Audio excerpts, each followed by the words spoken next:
coming. My name is and I'm the director of the International Studies Institute here at UNM, and also I teach in the architecture school. It is really an honor, and I know it's going to be a pleasure also to be welcoming everyone to the first lecture of the International Studies Institute for this academic year. And we are starting with Professor Penslar, who is our guest in the Contemporary Jewish Studies lecture series. I would like to introduce our Dean of the College of Arts and Sciences, Mark Pisani, who is going to lead you into today's event. Thank you.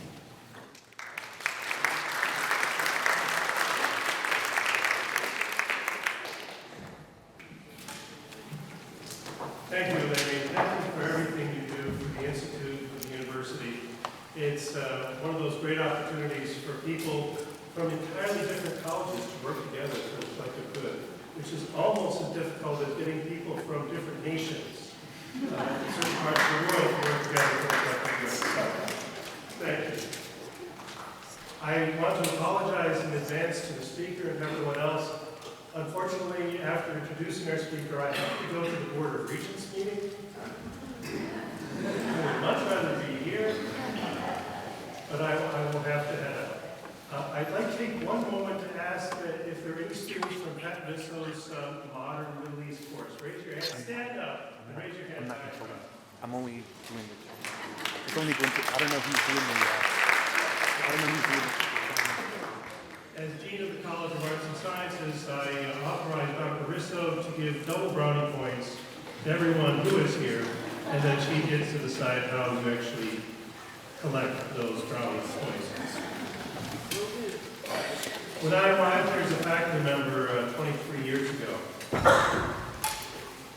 you could walk down any hallway and trip over someone who studied Latin America, but there were very few people who could teach our students about what was happening in the Middle East. Pat Risso was one of those people, so it is fitting that it is during her class session that we are having this talk. And the fact that even to this day, there aren't enough people on this campus to teach about wide areas of the world that our students need to learn about. It's one of the reasons why I'm so grateful to Vivian and George Scatto, because their contributions have made it possible for us to have this speaker series in Contemporary Jewish Studies. Vivian is the chair of the board of the Jewish Community Foundation of New Mexico, and George is an adjunct professor of physics and past president of the New Mexico chapter of the Fulbright Association. Without the contributions of members of the community, like Vivian and George, we can't provide the kinds of opportunities for our students, for our staff, for our faculty, to learn about other parts of the world. So thank you very much for everything you've done.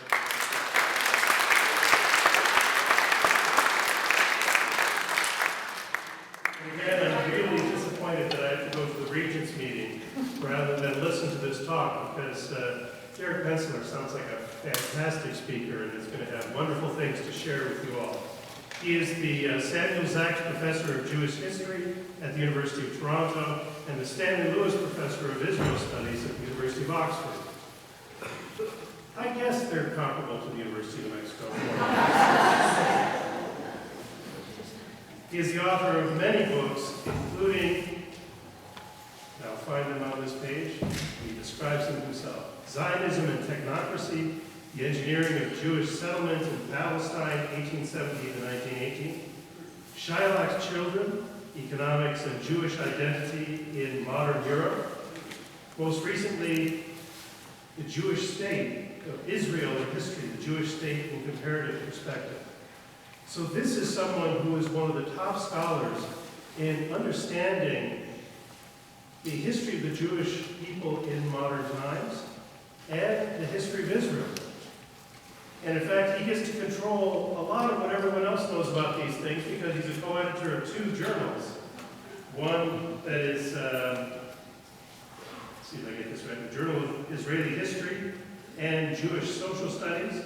He also serves on the editorial boards of Israel Studies and Israel Studies Review. So this is someone who is at the center of scholarship in history and society of the Jewish people in modern times and of the state of Israel. And so it's with great regret that I introduce Derek Penslar and his talk on how Jews become Israelis and then leave. But I hope the rest of you enjoy this talk.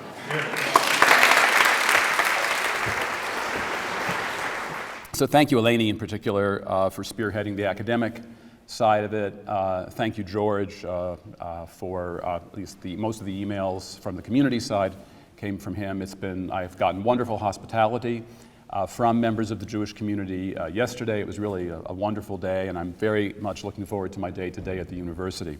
So thank you all for making it possible. I've got a bit of a daunting task. It's 10 o'clock. We have 50 minutes. I've got about 40 minutes to speak because I want to allow at least 10 minutes for questions to try to somehow tackle the entire history of the Zionist movement in the state of Israel. And obviously I can't do that all in 40 minutes, even if I talk real fast. So I'm not going to do that. Instead, what I'm going to do is just talk about a few key themes in the history of Zionism as a movement in the state of Israel. I will miss a lot. I will not cover a lot. And we can talk about things I've missed during the Q&A, both in the room and then afterwards outside of the room. I'll be happy to talk with people. Normally, when people come to a lecture about Israel, they're very interested in contemporary affairs. The questions aren't even about the present. This is what I find most interesting, particularly when I give a community talk.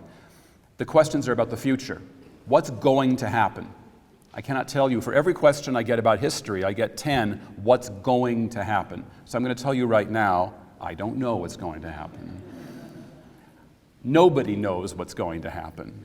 And if I knew what was going to happen, I could predict the stock market, and I would be investing, and I would be a billionaire by now. And I'm being a bit facetious, but I really think that we have a natural human desire to control our fate because we're afraid of what we cannot predict and cannot control. But the future is not totally knowable. The knowledge of history, though, is useful in that it does provide certain patterns, and although it doesn't guarantee our knowledge of what's going to happen, it does help us rule out things that are unlikely to happen. So in that sense, history is a very useful diagnostic. It has real value, although it doesn't predict the future. The first thing I want to do is talk about a term I'm going to use today to describe Zionism. I talk about Zionism as a project. So my first comment is the Zionist project. What do I mean by that? Why do I call it that, and what is a project anyway? The problem we have in talking about the state of Israel is that the state has existed since 1948. But for at least 60, 70 years before that, there was a movement throughout the world to create some kind of Jewish home or homeland in historic Palestine. There were writers who wrote about it in a purely intellectual, philosophical perspective. There were rabbis who wrote for and against it. There were political activists who tried to realize it. It was many different things. Zionism was an ideology, an idea, but it was also a series of actions. So you have to put it all together, and we call it a project. To describe everything that goes back to maybe the 1860s, and I'll explain more about the 1860s in a minute, all the way up through the present day. So I'm talking about the Zionist project to encompass the entire range of what has happened in the relationship between the Jewish people, the creation of the State of Israel up to 1948 and beyond, and Israel's position in the world. All of that under the rubric of the Zionist project. So that's what a project is. But then what's Zionism? How do we define Zionism? The word Zionism was only invented in 1891. The word didn't exist before that.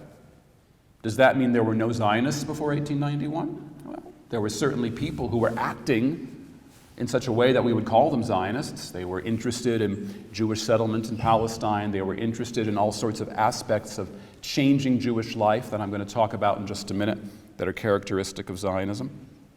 So what is Zionism? And here I want to make something very clear, be a little provocative right from the start. The word Zionism today has meanings that many of the founders of the Zionist project themselves would not recognize. The word Zionism is just that. It is a signifier. It is simply a collection of phonemes. What it actually means depends on context and ideas, who you're talking to and where they are. Excuse me. For example, does Zionism demand a Jewish state? Well, Theodor Herzl, the founder of modern political Zionism, wrote a pamphlet in 1896 called The Jewish State. Herzl himself was not adamantly in favor of a Jewish state. He would gladly have accepted a province of the Ottoman Empire or some kind of autonomy. He wrote explicitly about this on many, many occasions, that the Zionist movement had all sorts of goals. Statehood was one of many of them. He was very flexible. He was essentially a politician. I think people misunderstand Herzl. I'm writing a book about him now.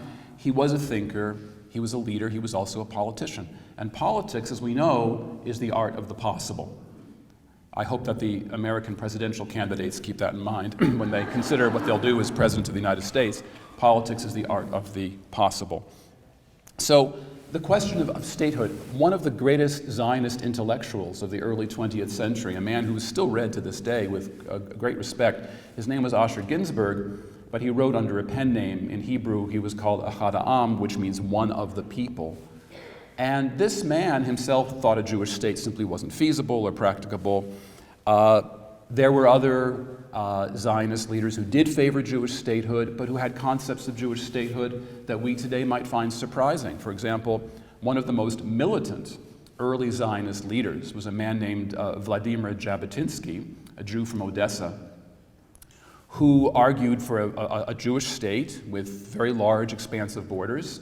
But right before he died, in 1940, he wrote a book about the future of the Jews in which, sorry about the frog in my throat, an iguana, I guess, given that I'm in New Mexico. He wrote that there should be a binational Jewish-Arab federation.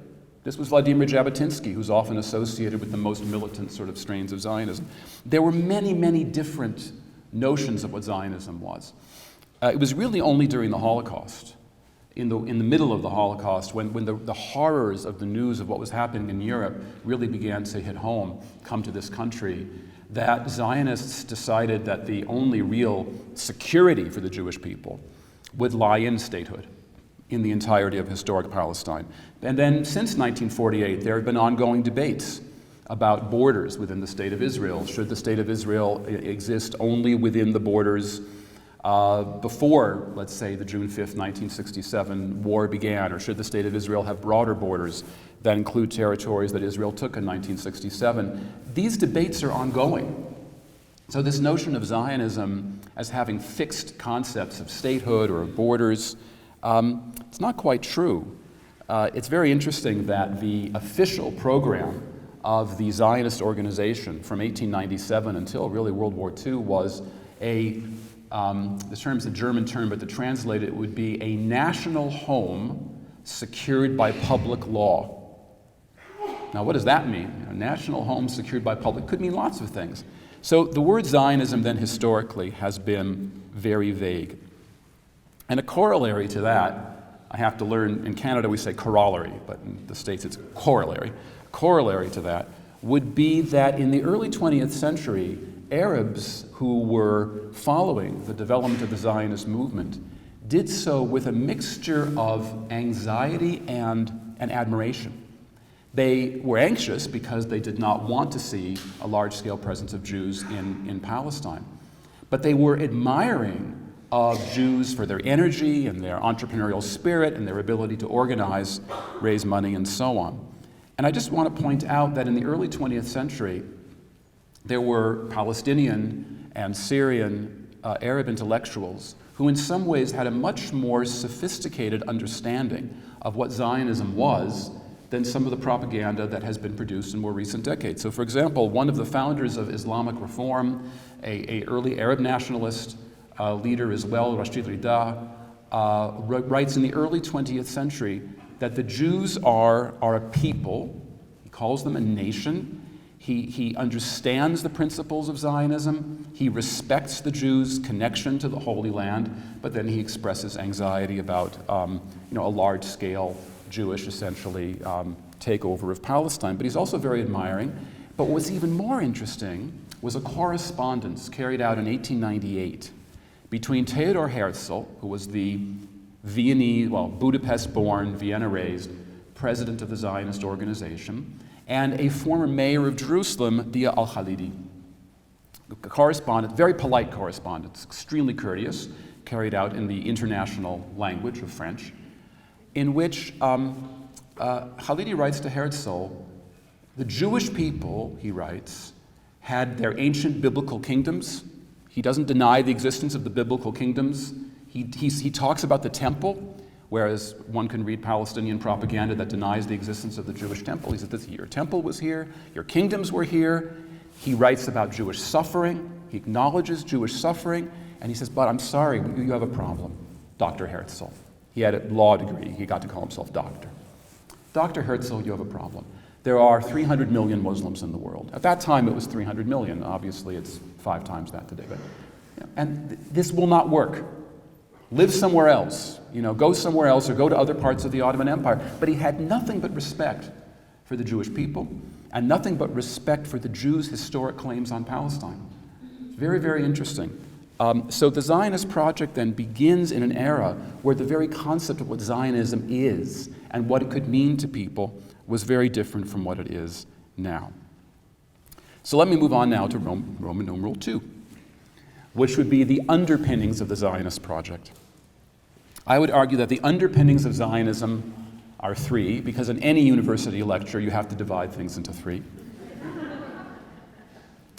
Peoplehood. I referred to it a moment ago, that Jews are a people. As Theodor Herzl wrote in The Jewish State, wir sind ein Volk. We are a people, one people. The concept that Jews are a people as opposed to a religious community is actually rooted in ancient biblical writings, rabbinic writings. The Jews are a little bit like, do we have at least 2 physicists here, 3 physicists? What is the wave particle theory of light? It's both. The Jews were historically very much a religious community, but also one that conceived of itself as a people, like Armenians perhaps. It's very hard to separate the religious from the ethnic. And in the early 20th century, it became a popular idea throughout the world that peoples have national rights. The term in the Wilsonian era was self-determination. And peoples from China to Korea to India to Bohemia to Slovakia, all over the world, people called for the right to self-determination, and Jews among those peoples called for self-determination rights. So one of the principles of Zionism is peoplehood. A second and much more complicated one has to do with religion. Because Zionism is both a product of a Jewish religion, but it also seeks to undo or to alter that religion. So Zionism has a very complicated relationship with the Jewish religion. It's a little bit like the relationship maybe between children and parents, where children seek to separate themselves from their parents, and I'm sure you undergraduates in the room, you're all past this stage, where you want nothing to do with your parents, and then suddenly you get to be about 18, 19, 20 years old, and your parents, gee, my parents aren't so bad after all, especially if they're signing the checks to send you to university.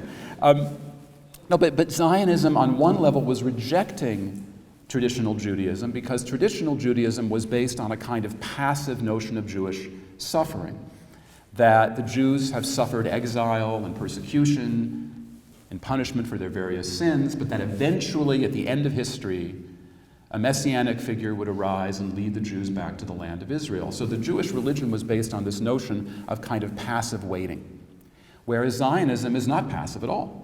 It's active. It's calling on Jews now. Gather funds, get politically involved, create some kind of Jewish homeland, exactly what is a little vague. Get moving, be active. So in that sense, Zionism borrows from Judaism. After all, the choice of Eretz Israel, the land of Israel, for the Jewish homeland is a religious choice. If all the Jews wanted was a nice place to live with good weather, They would have moved to New Mexico.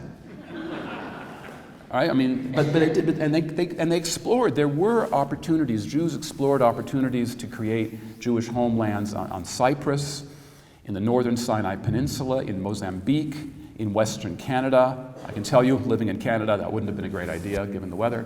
But the overwhelming majority of Jews who identified as Jewish nationalists, believing in Jewish peoplehood, said there's only one choice: the land where the Jewish people came of age, the site of the biblical kingdoms and the biblical temples. There's no choice but what throughout the centuries was called by Jews the land of Israel, meaning the land of Jacob, the biblical patriarch Jacob.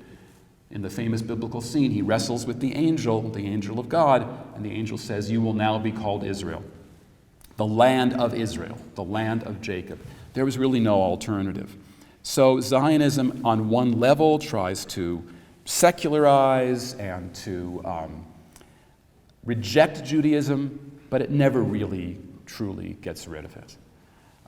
So that's a second component.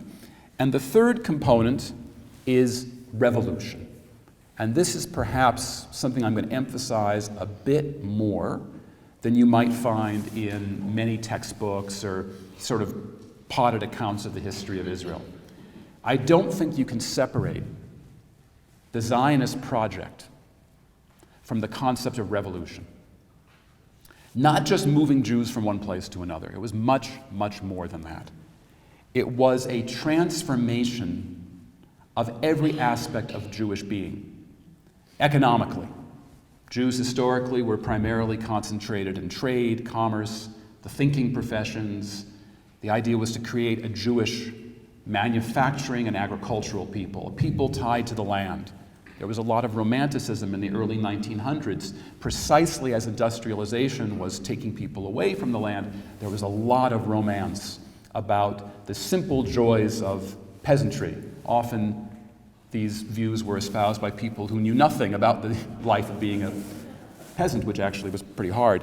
But the idea that Jews needed to be productive as farmers, as workers, that if you make something, you are a more moral and virtuous person than if you merely engage in service industries. I'm not sure if 21st century America has quite the same idea, where it seems like the entire economy is based on one service industry or another. It was going to be an economic revolution. It was also going to be a social revolution. One of the major movements within Zionism, not the only one, but the most powerful one for a period really of over half a century, was tied up with the international labor movement, with the international socialist movement of the late 1800s through really the 1960s, 1970s, in that there was a very strong connection between Zionism and a striving for social equity, to create in Palestine a Jewish working class, from each according to his ability, to each according to his needs, to cite the famous quotation from Karl Marx, a notion of a working society, but a socially just society, one that would be built by a Jewish working class. So this concept of socialism, of not a rejection of private property. There were very few out-and-out communists in the Zionist movement in its early years, but a kind of strong state, a state that would direct the economy, regulate the economy, that would own key industries. And indeed, even before 1948, Jews in Palestine had developed a labor Zionist bank and a labor Zionist trade union that unionized most of the workforce, and a labor Zionist construction company and a labor Zionist supply company. The idea was that the state would direct the economy for the creation of the Jewish working class and for the purposes of social justice. That's a revolutionary concept. Not all Zionists were part of this. Not all Zionists believed in it, but many did. It was even going to be a cultural revolution, to transform Jews from people who spoke, let's say, the Yiddish language, which was the dominant Jewish language in the world, really until the Holocaust. Yiddish being a pastiche, it's based on the grammar of medieval German and much of the vocabulary of German, but it has lots of vocabulary from Slavic languages and from Hebrew. And Yiddish was spoken throughout Northern Europe, Eastern Europe, by Jews who came to the New World. There were parts of the Jewish world where Yiddish wasn't spoken. In the Balkans, for example, North Africa, the Middle East, Jews spoke other Jewish languages. They spoke a variant of Spanish called Ladino. In the Balkans or in Turkey, in much of the Arab world, they spoke dialects of Arabic. But the idea was to create a new unifying Jewish language that all Jews would speak. And so they chose to modernize the ancient sacred language of the Jews, Hebrew. They didn't invent Hebrew. Hebrew is the language of the Bible. But biblical Hebrew has a vocabulary of 8,000 words. And many of them are about religious terms, like if you want to say to your friend, "Hey, Bob, how do I lave my vestments in this vessel?" you would do great in biblical Hebrew. But let's say you want to say something like, "Do you want to go to the movies tonight, or do you want to play in a video game?" You'd have a real hard time in biblical Hebrew. So over the years, rabbis had modernized Hebrew, borrowing from Greek and from Latin, from all sorts of languages. But it was really only in the middle of the 1800s that Hebrew began to truly expand. And in Eastern Europe, you began to get Hebrew language newspapers, but it was still a very stilted, limited language. And then, with the Zionist revolution of the early 1900s, writers, poets, political activists invented words by the thousands. Now today, the Hebrew language actually has far fewer words than English, but it is a very rich language. And a good, I'd say 60% of it has been invented in the last century. There's a joke a friend of mine has that when you eat your salad, you eat the history of the Hebrew language. Because the onion, batzel, is a biblical word, and the cucumber, melafafon, comes from the Roman period, and then the tomato, agvania, is a kind of medieval word, which actually means buttocks, but anyway. They thought that tomatoes were an aphrodisiac. I wouldn't know, but and then there's the more modern words as well. So the idea was to create a nation of Jews who would speak Hebrew, and not Yiddish and not Ladino and so on, a new language. And if you've heard, those of you who have heard Israeli Hebrew, you know how it's pronounced. It is a very staccato, and I'm using this gendered term quite advisedly, masculine kind of speech pattern. And that is something which was cultivated by the revivers of the Hebrew language in the early 20th century, a language that is tough, strong, and sounds quite different from Yiddish. So it was revolutionary in many ways. So now Roman numeral 3. Where does it all begin? Well, as I said, the word is coined in 1891, but Jews had been thinking about the need to create some kind of Jewish space, to use a kind of contemporary term, in Palestine for quite a long time. There had been Orthodox Jews moving to the land of Israel ever since the 1700s, not moving to create a modern Jewish society, but simply to live their lives as Orthodox Jews, to study sacred texts. But there were a lot of Jews in Palestine. By the 1880s, there were about 25 or 30,000 Jews. Now, they were a tiny minority of the country. There was no country, the land. We don't know, the census data is very inaccurate because censuses are done for two reasons in the Ottoman Empire. One is for taxation, and the other is for military service. You can understand how many people would want to avoid a census, but probably about 400,000, 500,000 people in Palestine at the time, almost all of them Palestinian Arabs, the majority Muslim, the minority Christian. So the Jews are a small percentage of the population, but it's a growing percentage, mainly Orthodox Jews. But even in the 1860s, you have Jews writing in the London Jewish press, for example, saying, just as Greece is for the Greeks, Judea must be for the Jews. This is already in the 1860s. Moses Montefiore, a Jewish philanthropist and banker, wrote this. And Eleni, you'll appreciate this. Akiva Yosef Schlesinger wrote in the 1870s. He was a Hungarian ultra-Orthodox rabbi. He writes in the wake of the Congress of Berlin, which helps create new Balkan nations. But he goes back in his mind to the 1820s, and he says, just as the great powers created Griechenland, Greece, he also writes, so must they give us Judea, as he called it. So the idea of the need of the Jews for a variety of reasons, religious reasons. I mentioned earlier there was a traditional Jewish idea that one should not move en masse to the land of Israel until the age of the Messiah, but there were always dissenters. In the middle 1800s onward, there were always some Orthodox Jews who said, no, we have to begin this process of redemption ourselves. So that begins, and then you begin to see more immigration from the 1880s, 1890s, 1900s, and beyond. The immigration, again, some of it is religious, religiously inspired. Some of it is simply Jews fleeing poverty. The Jews of Eastern Europe were terribly poor, and the cost of buying a ticket to Palestine was cheaper than getting a ticket to New York. A lot of them wound up in Palestine just because it was cheaper. Or they had relatives there. They knew somebody there. Or they'd heard they could get a job there. Some were idealists. They were Zionists with a capital Z, or as you say in this country, Z. They were Zionists who were ideologically inspired to create a new Jewish homeland. You had a whole mix of people. And then you had the more revolutionary aspects of political labor Zionism that I talked about earlier in the 1920s and the 1930s and the 1940s, with the creation of the institutions of a state even before the state was formed, and with the creation of, and perhaps the most important aspect from a historical viewpoint, the creation of a Jewish fighting force. Because one of those revolutionary aspects of Zionism was going to be that Jews would have the courage and the ability to defend themselves as a collective. A very, very powerful idea.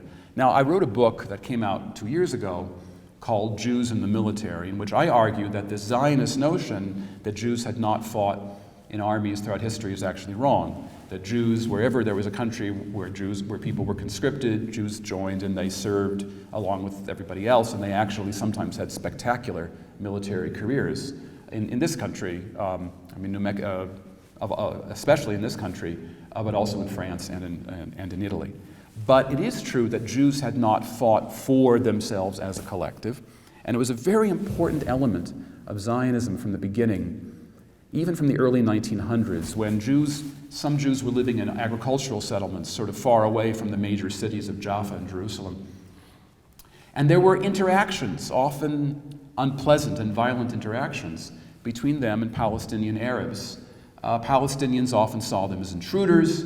The Jews saw the Palestinians as coming to steal their property. Fights broke out, sometimes shots rang out, and people were killed.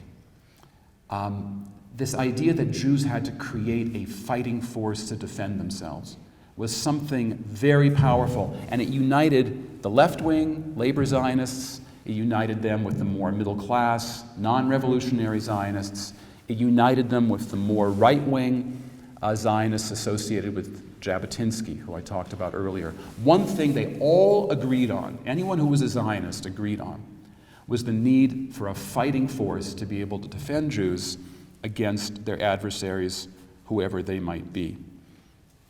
At the same time, though, Zionists never really gave up a much older Jewish idea of Jews as people who were persecuted, as victims, as martyrs.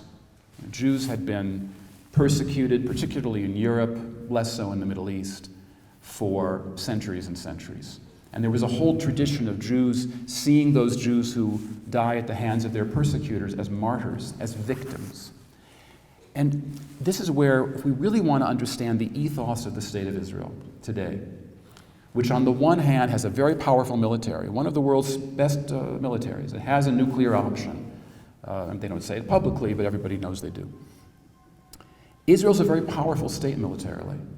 And yet, there's also a very strong sense in Israel of potential weakness, of victimhood.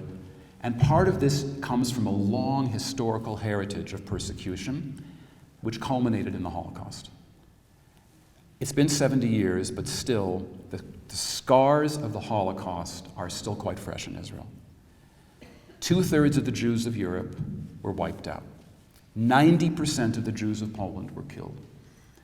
And this memory is bequeathed from one generation to the next. And so you have this very strange combination then of a belief in strength and a very powerful army, and on the other hand, a sense of potential weakness. And this gets me now to Roman numeral 4, which was, I would call, the revolution fulfilled, which is, in the state of Israel, there were so many challenges facing the country in its first decades that, frankly, there wasn't really time to be revolutionary anymore. Yes, they had to teach people Hebrew, and yes, some of the old dreams of economic egalitarianism survived, but what the state of Israel really had to do in its first years was survive. It absorbed massive numbers of immigrants. The country's population tripled in a decade. Tripled in 10 years. Absorbing refugees from Eastern Europe and then hundreds and hundreds of thousands of Jews from the Middle East, North Africa and the Middle East. The country almost went bankrupt in 1951. Literally, it could not pay its bills until it was rescued through a combination of American aid, Jewish aid, and assistance from the International Monetary Fund. The revolution then became really more just an issue of building up a state. And the idea of some sort of social utopia, as all utopian visions do, began to recede. One concrete example. How many people in the audience here are physicians? Do we have any physicians? One physician? It's a Jewish group? Okay, how many lawyers? What do we all do for a living? In the early years of the State of Israel, physicians and attorneys, highly skilled professionals, earned only about twice as much as skilled factory workers, because the country was dedicated to wage equity. And as the country matured, the wage gap began to grow. In the 1970s, it's not like a physician in Israel made anywhere near the money they could make in the States, but Israel began to become something more like a normal Western country. The revolution began to ebb. The early state of Israel was quite puritanical.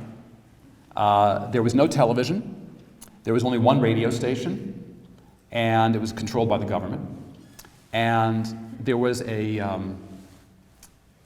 real fear of television because the Prime Minister, David Ben-Gurion, wrote, if the workers stay up late watching TV, they won't get up early in the morning and do their jobs.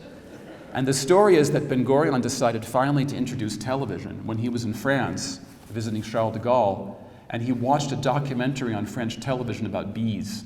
And he saw all these busy bees in the hive making honey, and he said, we should have television so that we can have this kind of stuff on TV. So Israel was actually one of the last countries in the world to get television. Israel, Jordan, and South Africa were about the last countries in the world to get television. So it was a puritanical country, a very modest country. But again, things begin to change. So I found an article from an Israeli magazine from 1963.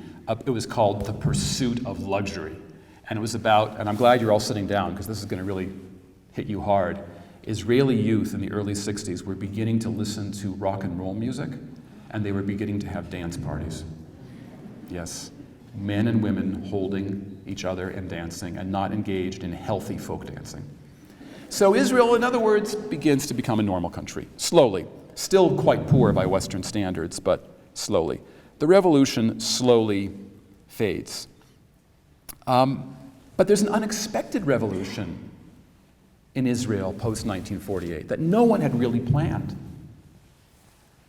Before 1948, the Jews had been the minority in the country. Even in 1947, it was 2/3 Arab, 1/3 Jewish.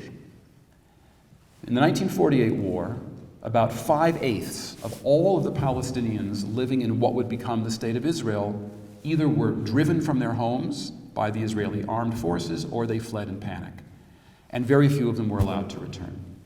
And what happened was there was a small Arab minority left, and for the first time in the history of the Jews, or certainly the first time in 2,000 years, Jews were now rulers of another people. It never happened before. There was no rabbinic body of law. There was no Jewish philosophical language. There was nothing in the Jewish tradition to help Jews in Israel deal with this? What does it mean to rule over another people? What are our responsibilities to them? What are they in the Jewish tradition? Are they sojourners? Are they... There are biblical categories for non-Jews.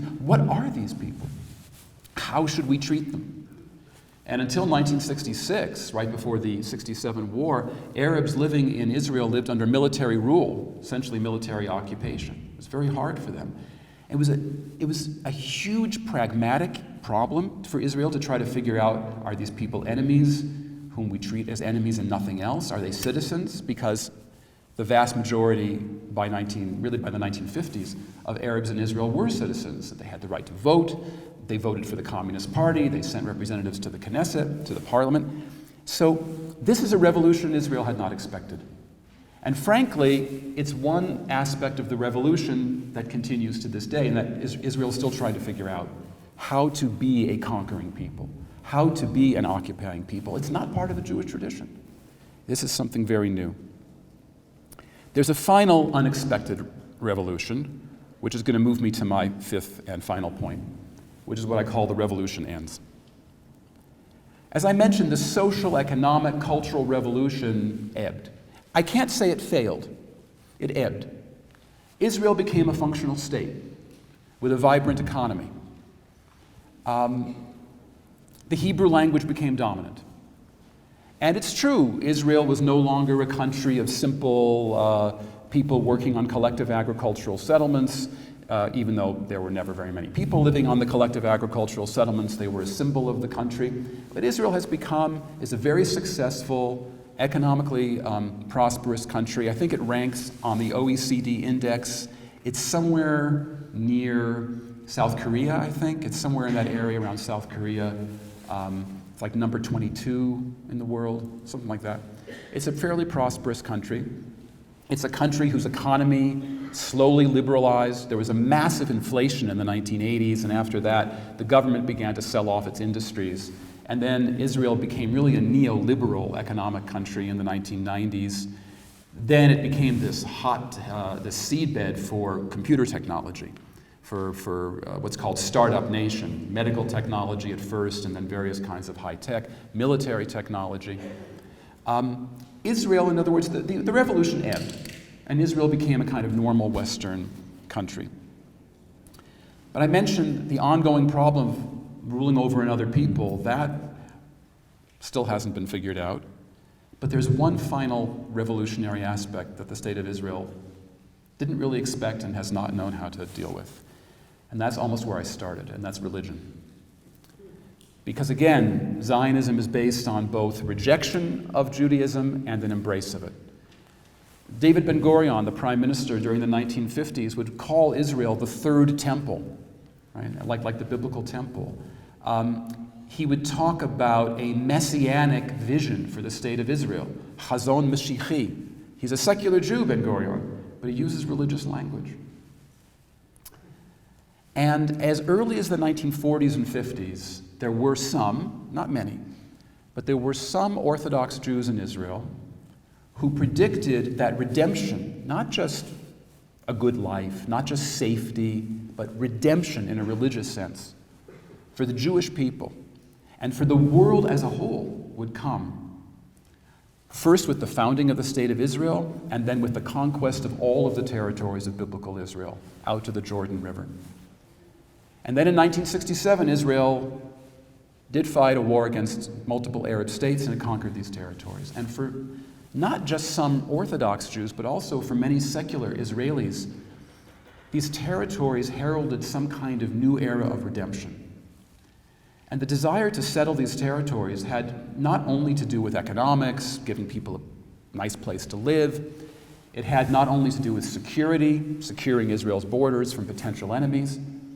It also had to do with a notion of redemption, religious redemption. To this day, only a minority of Jews who live on the West Bank are highly Orthodox Messianics who believe that by living in the West Bank, they are actually living in a Messianic era that will bring about essentially the end of history as we know it. They're only a minority, but they're very visible, they're politically very influential, And they've been influential in Israel really ever since, certainly since the 1970s, since 1977 when the Likud party first came to power. This is an aspect of the Zionist revolution that sort of came from behind, or came from left field. One final comment. Orthodoxy in Israel was historically quite divided. There were Orthodox Jews in Israel who accepted the basic principles of Zionism, and there were those who rejected them. And the easiest way to understand the difference between the two camps is by one of the themes of my lecture: those who accept the need of the Jewish people to undergo a revolutionary change in lifestyle and culture, and those who want Jews to remain the way they were in diaspora unchanged. The ultra-Orthodox Jews of Jerusalem or of Bnei Brak, who they believe they live as their ancestors did, many of whose men do not work, who spend their days studying sacred texts, who do not learn modern languages, who do not get a modern education, who do not read modern literature. They might speak Hebrew for pragmatic reasons, but it's not an ideological value to them. These are Jews who have rejected the notion of Zionism as a revolution. Those Orthodox Jews who have accepted Zionism as a revolution are the ones who are serving in increasing numbers in the Israel Defense Force. Something like 40% of all field combat officers in the IDF wear kippot now, are Orthodox Jews. It's been a huge transformation in the state of Israel, that the most vigorous, energetic, patriotic element in the country is not the secular residents of the agricultural settlements and products of the labor movement, but rather Orthodox Jews who are also Zionists. So the Zionist revolution, on one level, has ended, in that Israel is now a prosperous Hebrew-speaking state. But other aspects of the revolution that were less expected have continued. The dilemma of dealing with a non-Jewish people in one's midst, and the ongoing unsolved dilemma of the relationship between Zionism and Judaism. So with this, I'll stop because it's been 40 minutes. So I'll stop here, and then there'll be time. There's about 10 minutes for questions. So, yes, and I hope I can see you. I don't see very well distance, but if you wave your hand, hopefully I'll be able to see you. And I should probably, should I take questions from students first because it's a class, or does it matter? Yeah, so students, please. Where's a student? An enrolled student. And not a lover of learning. No, I'm serious, don't be intimidated. I don't bite. Certainly not from here. Sorry, wait, I can't see. Eleni, can you help me? Is there a student who has a question?